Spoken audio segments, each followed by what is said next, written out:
What's up, Just Nick? BTS, we're backstage. 50 years of hip hop. We're celebrating it all year. And of course, we got to celebrate it with the one and only Erick Sermon. EPMD is in the building. Hey, this was great. I loved it. Happy 50 years of hip hop.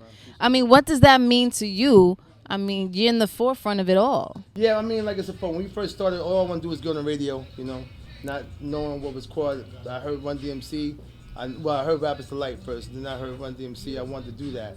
I knew I wanted to be that. And dreams came true, and I was on the radio. I was happy with that. But then we blew up, and we kept blowing. So then all of a sudden, now we're here, in history, 35 years later, for me. Yeah. 50, but 35 years in the game for me. And just to see where it has progressed and how it's global, you know? I mean, hip-hop was global for a long time. It wasn't that now, again, it's like it spread a lot because, again, there's so many people doing it. You know what I'm saying? Because, it kept going. But I was in Germany in the beginning. I was overseas in the beginning. Like, people think that the other rest of the world was behind. They wasn't. When hip hop came, like if you watch Your Own TV Raps with Fat Five Freddy, he was in Japan in 1986. They was wow. Rocking. So it just, the more shocking part is that it kept going. That's the shocking part, that we here 50 years that it kept going. But it was already nostalgia from the beginning.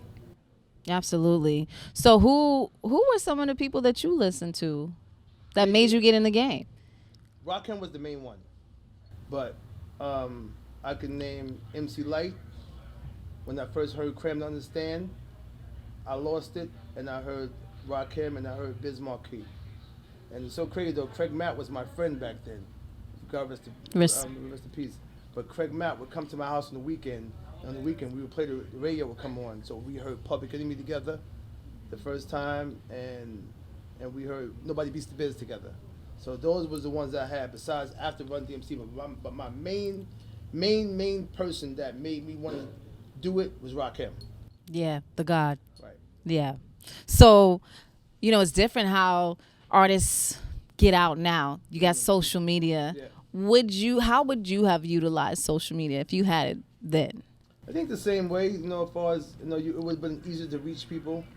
You know what I mean? I think the same thing that people are doing right now. You want people to know the marketing promotion would have been easier than to have street teams sniping up the posters. Yeah. And then going to radio and then going to different markets, doing in-stores, the whole nine. So you don't have to go nowhere. You can be right here and do it, with social media and do it that way and get people and press send and, and get people to be like, yo, my shit's coming tomorrow. Right. So I think that it would have been an easier thing that way, but basically do the same thing they're doing now. I probably would do the same thing. Absolutely. Well, how do you stay, because, some artists struggle with just keeping up with the times, but you've always stayed relevant. It's crazy that you said that question, because I used to get that every year, like Angie Martinez, everybody who I would interview with, like, Eric, how do you stay relevant? I'm like, and I'm not doing nothing. I'll be like, because I think that a lot of rappers use my name, like Miss Me Records, Vince Montana, yes, Kanye West, Game, Lil Wayne. Like, my name is always dropped. So that, in per se, and then the social media made people listen to classic hip hop.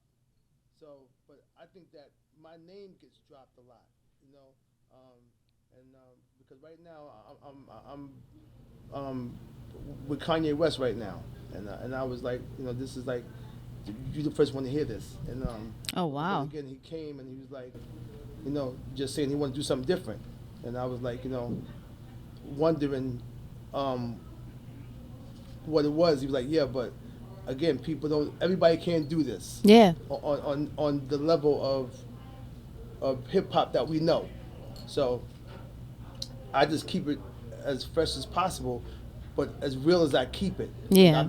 I never tried to go in that lane. I'm old. I'm gonna stay where my fans is at. Yeah. So I don't gotta do that. Why would I go do that when somebody else is already doing it? I'm gonna do what I know. Right. So that's what I think what keeps me in that space, to break it down, is my name being mentioned and then me still doing what I'm doing, as far as not going to that lane trying to be something else. Right.